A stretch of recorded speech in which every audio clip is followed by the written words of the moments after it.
ఒకే apartment ఏడాది వ్యవధిలో ఒకే తరహాలో 2 ఘటనలు. నిన్న హైదరాబాద్ గాజుల రామారంలో 2 పిల్లలను చంపి తల్లి ఆత్మహత్య చేసుకుంది కథ.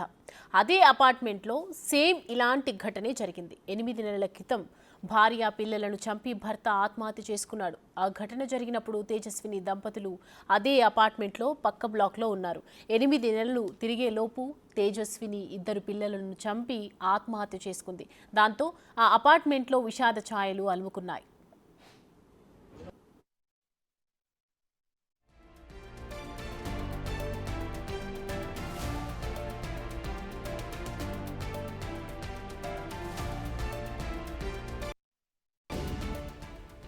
తన మధ్య ఎలాంటి గొడవలు లేవంటున్నాడు భర్త వెంకటేశ్వర్ రెడ్డి. తన భార్య కూడా బాగానే ఉండేదని చెప్పాడు. పర్సనల్ ఇష్యూస్ కూడా ఏం లేవు. మేమంతా బాగానే ఉంటాము, మొగుడు పిల్లలు బాగానే ఉంటాము, మేము మా మావయ్య అత్తలు బాగానే ఉంటారు. వాళ్ళు అనుకున్న కొడుకులాగే చూసుకుంటారు. దయచేసి అంత మించి నేనే మాట్లాడలేను. ప్రస్తుతం 2 కొడుకులు బాగొట్టుకున్నాను, భార్యను బాగొట్టుకున్నాను. తమ అల్లుడు మంచివాడని చెప్తున్నారు తేజస్విని పెద్దమ్మ. కుటుంబంలో ఎలాంటి విభేదాలు లేవని చెప్పింది. కోవిడ్ తర్వాత కొద్దిగా డిప్రెషన్లోకి వెళ్ళిందని వివరించింది. గాజుల రామారం సహస్ర అపార్ట్మెంట్లో తేజస్విని 2 పిల్లల్ని చంపి తను సూసైడ్ చేసుకున్నటువంటి ఘటన చోటు చేసుకుంది. ఆ 2 పిల్లలు ఎంత యాక్టివ్గా ఉండేవాళ్ళు, ఏంటి అసలు వీళ్ళిద్దరి మధ్య ఏమైనా గతంలో గొడవలు జరిగాయి, ఇలాంటి విషయాలన్నింటిని గురించి ఆ వెంకటేశ్వర్ రెడ్డి ఆ ఫ్రెండ్ ఉన్నాడు, మాట్లాడదాం. చెప్పండి సార్, అసలుకి వెంకటేశ్వర్ రెడ్డికి తేజస్వినికి ఏమైనా మధ్య గొడవలు ఉన్నాయా? మేము వచ్చి 4+ ఇయర్స్ అవుతుంది. నేను కూడా తనకి క్లోజ్ అయిపోయి ఒక 3+ ఇయర్స్ అవుతుంది. ఇనిషియల్గా అపార్ట్మెంట్లో పార్కింగ్ ఏరియాలు వీటి గురించి డిస్టర్బెన్సెస్ ఉండే. Later on we moved on. మంచిగానే ఉన్నాం, అందరం బాగానే ఉన్నాం. He's now currently president. అయినా పిల్లలు యాక్టివ్గానే ఉండేటోళ్ళు, అట్లేం లేదు. బట్ ఆమెకు మాత్రం కొంచెం అన్స్టేబుల్గా ఉండే. Nothing personal. వాళ్ళిద్దరి మధ్యన ఎక్కువ గొడవలు ఏమి ఉండేది కదా, ఎవరీ హస్బెండ్ లాగా ఉండేది, స్టఫ్ లాగా ఉండేది. బట్ కాకపోతే పెద్దవాడికి బాగుండేది కాదు. కేర్ గురించి కొంచెం డిస్కషన్స్ బాగా అయ్యేటి. వాళ్ళ పేరెంట్స్ సపోర్ట్ కూడా బాగుండేది. వాళ్ళ అత్తగారు వెంకటరెడ్డి వాళ్ళ అత్తగారు మామగారు బాగా సపోర్ట్ చేసేటోళ్ళు. మేము చెప్పినప్పుడు కూడా బాగా ఎక్నాలెడ్జ్ చేశారు. చుట్టుపక్కల వాళ్ళకు కూడా కొంచెం డిస్టర్బెన్సెస్ ఉండే, అందరూ అడ్జస్ట్ అయ్యారు కూడా.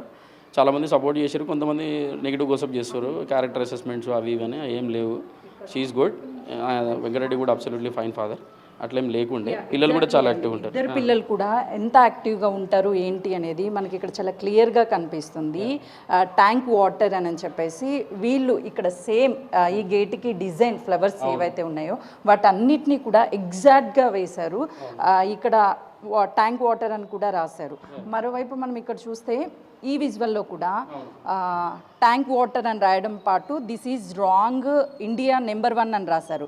ఇక్కడ ఈ వాటర్ ట్యాంక్లో నుంచి ఈ బకెట్లో సంపులో నీళ్లు వేస్తున్నట్లుగా కూడా పిల్లలు వేశారు. అంటే ఇక్కడ ఏమైనా సరే నీటి సమస్య ఉందా, అసలు ఎన్ని ట్యాంకర్లు వస్తాయి, అవన్నీ వాటిని గమనిస్తుంటారు పిల్లలు. యాక్చువల్గా లాస్ట్ 2 months నుంచి వాటర్ ప్రాబ్లం ఉంది ఈ కాలనీలో. మేము ఏం చేసేటోళ్ళం అంటే మంజీరాలను రిక్వెస్ట్ చేసినాం. వాళ్ళు కుదిరితే ఎంత సపోర్ట్ చేయాలో అంత సపోర్ట్ చేసేటోళ్ళు. తర్వాత మిగతా వాళ్ళు వాళ్ళ నేమ్ని ఫేమ్ని యూజ్ చేసుకొని ట్రై చేశారు. కానీ కొంతమంది బోర్లు కూడా వేసుకొని ట్రై చేశారు. 2-3 సక్సెస్ఫుల్ కాలే. ప్రస్తుతం కరెంట్లో అయితే వాటర్ ట్యాంక్ ఇష్యూ ఉండే మేము రోజు 1+ ట్రై చేసేటోళ్ళం ట్యాంకర్స్ని. మంజీరా వాటర్, బోర్ వాటర్ 2 ఇబ్బందిగా ఉండేవి. ఇక అట్లా కడుతూ ఉండడం. పిల్లలు మాత్రం అన్స్టేబుల్ అట్లేం లేదు. వాళ్ళు దే ఆర్ అబ్సల్యూట్లీ స్మార్ట్. ఆ బొమ్మలు చూస్తుంటే మీకు అర్థమవుతుంది కరెంట్ సిచ్యువేషన్ని డ్రా చేసేటప్పుడు. నాకు తెలిసి ఇది పెద్దోడు డ్రా చేస్తుంటాడు, చిన్నోడికి అంత లేదు. బట్ పెద్దోడు ఇవన్నీ వేయడానికి హైలీ టాలెంట్ ఉండేటాడు. ఆ బొమ్మలు కూడా అవే రీసెంట్ వాటిని చూసి, ఆ వాటర్ ట్యాంకర్ వచ్చేదాన్ని చూసి, ఆ సొంపులో వాటర్ ఫ్లో అయ్యేదంతా చూసి వేసుకుంటాడు. వాడు చేయగలడు. ఇలాంటి చిన్నోడు అయితే చేయలేడు. వాడు కొంచెం అల్లరి బాగా చేస్తాడు మంచిగా. ఎగ్జాక్ట్లీ. మనం ఒక్కసారి ఈ పిక్చర్ని చూస్తే యాస్టీస్గా ఇక్కడ సంపుని నింపే దగ్గర నుంచి దిస్ ఈజ్ రాంగ్ అంటే వాటర్ అనేది చాలా ప్రాబ్లంగా ఉంది, ఇలా ట్యాంకర్స్ని తీసుకువచ్చి పోయడం కరెక్ట్ కాదు అనేది చెప్తున్నారు. సో అంత టాలెంటెడ్ పర్సన్స్, అంత స్కిల్స్ ఉన్నాయి చిన్న వయసులోనే. అంటే అసలుకి తన అమ్మనే చంపడానికి కారణం ఏమై ఉండొచ్చండి అసలు? We can't blame anyone here. మనం మానిటర్ చేసిన ఇన్ని 4+ ఇయర్స్ చూస్తానని షీఈ్ మెడికల్లీ కొంచెం ఇబ్బందిగా ఉండి అనిపించింది. ఎట్లా అంటే ఇది ఫాదర్ ఆమె ఎట్లా మాట్లాడేదంటే, ఫాదర్ని కూడా నేను మెంటల్ కాదు, నన్ను హాస్పిటల్ వేయకండి, నన్ను ఇట్లా చేయకండి, అందరు నన్ను ఇట్లా వేరే చూస్తారని కార్నర్గా ఐడియాస్ ఉండేవి.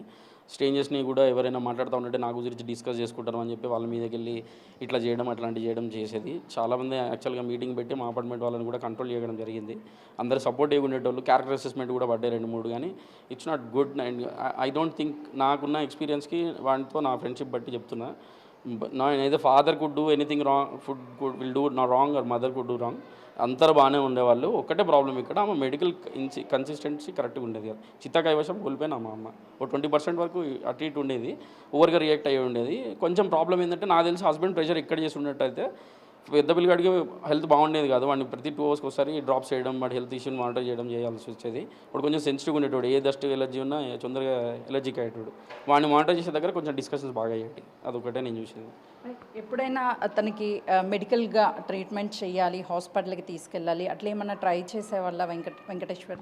సో ఇప్పుడు ఆమె మెడికల్లీ అన్స్టేబుల్ ఉన్నప్పుడు ఆమెకి ఏం చెప్పినా అర్థం కాదు కాబట్టి, ఇప్పుడు తన ఎట్లా ఉండేటోడు అంటే హీఈస్ హైలీ సెక్యూర్గా సేఫ్గా మనీ దాచిపెట్టుకోవడం, పిల్లల్ని మంచి స్కూల్లో వేయడం, వాళ్ళని మంచి భవిష్యత్తు ఇవ్వడం. ఇప్పుడు చిన్న పిల్లల్ని ఏం చెప్పిస్తామంటే అండర్ 19 స్ట్రైట్ ఫార్వర్డ్ చెప్తాడు. పెద్దోడు ఏం చేస్తాడంటే వాడికి నచ్చింది చేసుకుంటాడు, వాడు చాలా స్ట్రాంగ్ ఏది చెప్తాడు, అద్భుతంగా ఆడతాడు, అన్నీ బాగా టాలెంటెడ్ అని చెప్పేటాడు. మేము కూడా చూసేటోళ్ళం అట్లనే. నేను అనుకునేది అంటే he's all good, what he could do is always a good father role. నా అట్లేం లేదు నెగిటివ్ నాకు తెలిసి. ఇట్లా కొంతమంది సెకండ్ మ్యారేజ్ అది అన్నారు కానీ I don't believe in that. ఉన్నా లేకపోయినా వాడైతే మంచి ఫాదర్ లాగానే ఉన్నాడు, ఆమె కూడా మంచి మదర్ లాగానే ఉంది. మనం బ్లేమ్ వేయకుండా చూడగలిగేది, కంట్రోల్ చేయగలిగింది ఏం లేదని అంటే ఆమె మ్యాడ్నెస్ అంట. నేను ఆమె అన్న మాటలు చూస్తుంటే ఆమెను తీసుకుపోయి ఇప్పుడు ఎర్రగడ్డలో పెట్టలేము. ఆమె ఊరికి అనేది కూడా నన్ను ఎక్కడ తీసుకుపోద్దు, నన్ను ఎందులో పెట్టద్దు అనేది. అందువల్ల వీళ్ళు కొంచెం మోర్ సోఫిస్టికేటెడ్గా హ్యాండిల్ చేద్దాం అనుకున్నారు కానీ కుదరపోయింది. నేనేమంటానంటే మ్యాడ్నెస్ని కంట్రోల్ చేయలేమన్న దానికి ప్రూఫ్ ఇది. ఇప్పుడు ఎవరికైనా ఇబ్బంది ఉందనుకో, ఆ చుట్టుపక్కల వాళ్ళు, ఆ పక్కన అపార్ట్మెంట్ వాళ్ళు ఎట్లుండాలంటే గాసిప్ కైండ్ కాకుండా కోఆపరేటివ్గా ఉండాలి. మేమందరం కలిసి మాట్లాడతాము అట్లా ఉంటుంది. కానీ if you are expert then you have to roll get in it. మీరు ఎక్స్పర్ట్ కాకపోతే లోపలికి వెళ్ళొద్దు. Your free advice also will make hills. Advises ఎట్లుండాలంటే స్ట్రాటజికల్గా ఉండకూడదు. వాడిని స్టేజ్ చూసుకొని వాడి సైకలాజికల్ స్టఫ్ చూసుకొని ఇవ్వాలి. గతంలోనూ అంటే 8 నెలల క్రితమే పక్కనే అపార్ట్మెంట్లో తను చనిపోతూ వాళ్ళ పిల్లల్ని భార్యని చంపేసి తను కూడా చనిపోయాడు, ఏదో బెట్టింగ్ యాప్స్లో లాస్ అయ్యానని చెప్పి. ఇలా ప్రతి చోట ఎక్కడొకక్కడ పిల్లల్ని తల్లిదండ్రులని చంపేసి వాళ్ళు చనిపోతున్నారు. ఏం చెప్తారు? బేసికల్గా ఇప్పుడున్న ఎన్విరాన్మెంట్ మార్కెట్ స్టఫ్ చూస్తే ఏ జాబ్ రోల్ అయినా కొంచెం ప్రెషర్డ్గా ఉంది. ఈఎంఐస్, సోషల్ స్ట్రాటజీ మెయింటైన్ చేసుకోవడం ప్రెజర్లో పడిపోతున్నారు అందరూ. ఇన్ దట్ వే ఇంబ్యాలెన్స్ అయ్యి చేస్తుంటారు. కానీ మీరన్న ఇన్సిడెంట్ చూస్తే మాత్రాన హీఈస్ కైండ్ ఆఫ్ సైకిక్. చాలా కామ్గా ఉండేటోడు, ఎవరితో మాట్లాడేటోడు కాదు. అప్పుడు ఎవరైనా 2 3 మాట్లాడేటోడు బాగా. నేనేమనుకున్నానంటే this is all lack of socialization. And ఇంకోటి ఏంటంటే ఈఎంఐస్, ఈ మార్కెట్ వాల్యూస్ పెరిగిపోవడం, ఇల్లు ఈఎంఐలు పెరిగిపోవడం, జాబ్ ప్రెషర్ పెరిగిపోవడం, వాళ్ళని చూసి మనం కాంపిటేటివ్గా ఎదగాలి, ఇది ఉండాలని ఒక పాయింట్ వరకు బాగానే ఉంటాయి. But when you cross your lines this could happen. Finally sir, మరొక్కసారి మనము ఈ విజువల్స్ని చూస్తే ట్యాంక్ వాటర్ రాసిన దాంతోపాటు సేమ్ యాస్టీస్గా గేట్ వేశాడు, యారో మార్క్ కూడా దీని మీద వేశాడు. రేపునే తన బర్త్డే ఉందని కూడా తెలుస్తుంది. ఈ లోపే ఇది జరిగింది. అవును, వాడికి చిన్నోడితో పెద్దోడితో తెలియదు, బర్త్డే ఉండే. వాళ్ళు కూడా ప్లాన్ చేసుకున్నారు మంచి సెలబ్రేషన్ చేసుకోవడానికి. ఆ అమ్మాయి కూడా ఓవర్కి ఇట్లా రియాక్ట్ అవుతుందని ఎవరు గెస్ చేయరు. ప్రతిసారి ఆ అమ్మాయికి కాషన్ చేసే మేనర్లో చెప్పేటోడు. కానీ నాకు తెలిసి నేను కూడా బాగా కంట్రోల్ చేసిన. ఐ డోంట్ థింక్ వెంకటరెడ్డి పర్సనల్గా తీసుకొని ఏమో ప్రెజర్ చేసిండు, సెకండ్ మ్యారేజ్, ఇవన్నీ గాసిప్స్ అన్ని నెగిటివ్ అనిపిస్తుంది నాకు. అట్లేం లేదు. He did his best father role. ఆ అమ్మాయే కొంచెం అంటారు కదా, కొంచెం లైన్ ఇన్కన్సిస్టెన్సీ మ్యాటర్స్ పెరగడం వల్ల చేసి ఉండొచ్చు. ఆ అమ్మాయి కూడా 6 pages నోట్ రాసిందంటే there it self it let us know what is she is happening going through. చూసినాం కదా, ప్రస్తుతం అయితే ఇక్కడ రాసినటువంటి బొమ్మలు కావచ్చు, వీటన్నిటిని చాలా ఎక్సలెంట్గా పెద్ద కుమారుడు వెంకటేశ్వర రెడ్డి, పెద్ద కుమారుడు వీటన్నిటిని కూడా గీశాడు. గతంలో ఎప్పుడు కూడా పిల్లలు ఇక్కడ ఉన్నటువంటి సమస్యనన్నిటినీ వాళ్ళు ఓన్ చేసుకుంటూ అసలు ఏం జరుగుతుంది ఏంటి అని యాస్టీస్గా చెప్పే ప్రయత్నం చేస్తారు. చాలా ఇంటెలిజెన్స్ పిల్లలు ఇద్దరు కూడా. రేపు బర్త్డే ఉంది, ఎంతో ఘనంగా ఈ సెలబ్రేషన్స్ చేయాలి అనుకున్నారు. కానీ ఇంతలోపే ఇది జరిగింది. చాలా బాధాకరము.